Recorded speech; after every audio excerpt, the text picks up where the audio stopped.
What if the next global crisis doesn't begin with one massive explosion, but with rising tension, economic pressure, and a single strategic location that controls a huge part of the world's energy?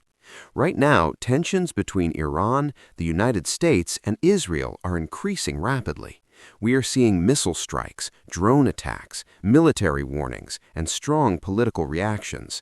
Oil markets are already reacting, global leaders are watching closely, and one narrow waterway, the Strait of Hormuz, has become one of the most important points on Earth. But here's the real question. Are we actually heading toward World War III, or are we just witnessing another high-tension conflict that looks bigger than it really is?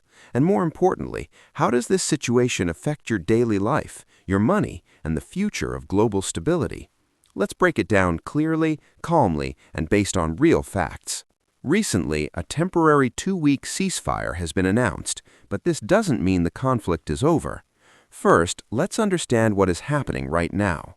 Tensions between Iran, the United States, and Israel have moved beyond simple political disagreements. There have been direct and indirect military actions, including missile launches, drone strikes, defensive responses. Each side is trying to show power without crossing certain lines. This is what experts often call a controlled conflict.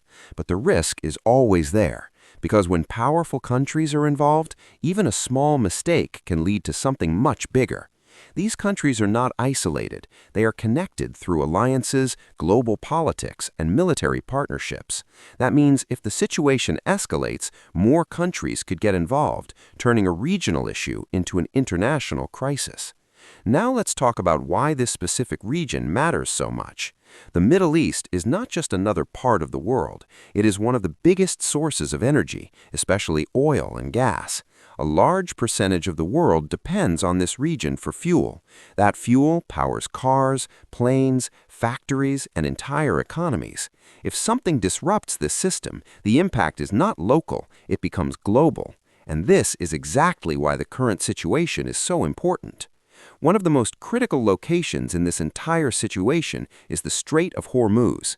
This is a very narrow water passage, but it carries around 20% of the world's oil supply. Think about that for a second. One small route, but such a massive responsibility.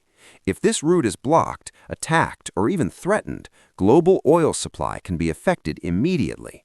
And when supply goes down, prices go up. This is basic economics. We're already seeing signs of this. Oil prices are becoming unstable, gas prices can rise, transportation costs increase, and when transportation becomes expensive, everything else becomes expensive too. Food, products, delivery services, even basic daily items. So even if you are sitting far away from the conflict, for example in the United States, you are still connected to it through the economy. Now here's something important to understand. Why does it feel like World War III is about to start?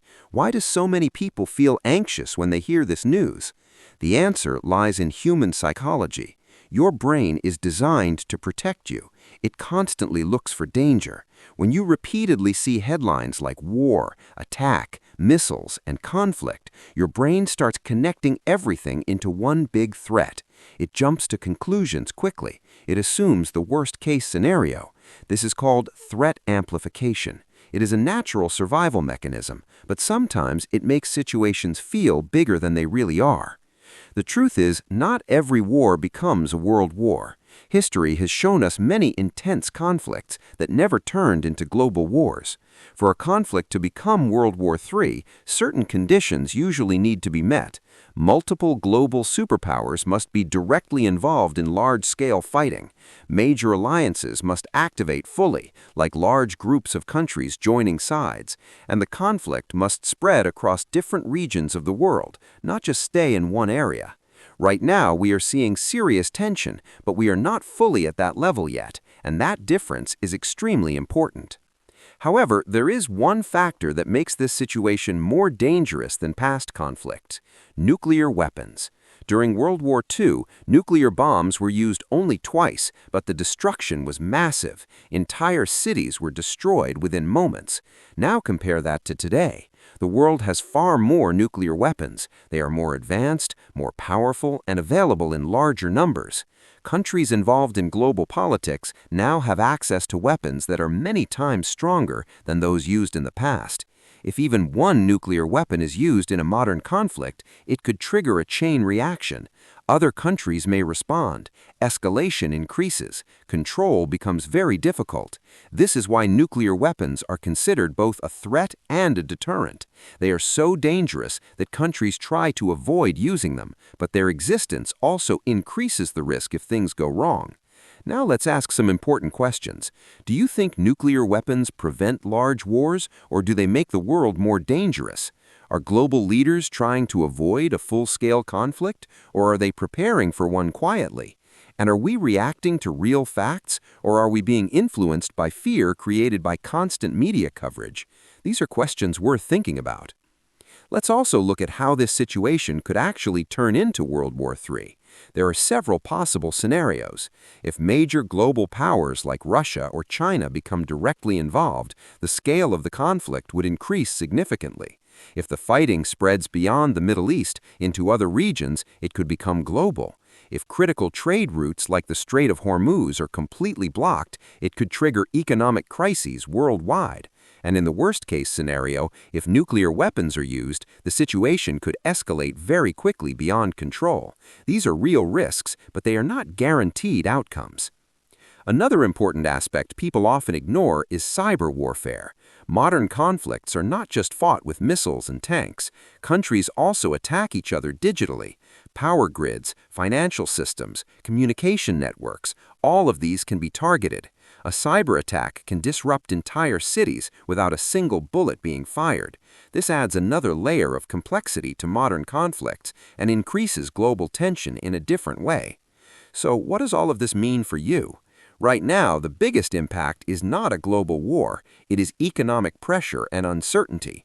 Rising fuel prices, unstable markets, and global tension can affect jobs, businesses, and everyday expenses. These are real effects that people feel daily. That is why it's important to stay informed, but also stay calm. There's a big difference between something being possible and something being likely.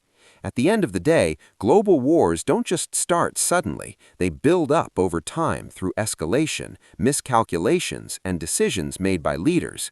The current situation is serious, but it is still in a stage where control and diplomacy are possible. Understanding this helps you stay aware without falling into panic.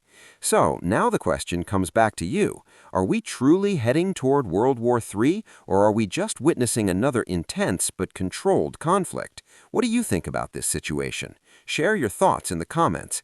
And if you want more videos that explain complex global topics in a simple, clear, and honest way, make sure to subscribe, because the more you understand the world, the less it controls your fear, and the more prepared you are for whatever comes next.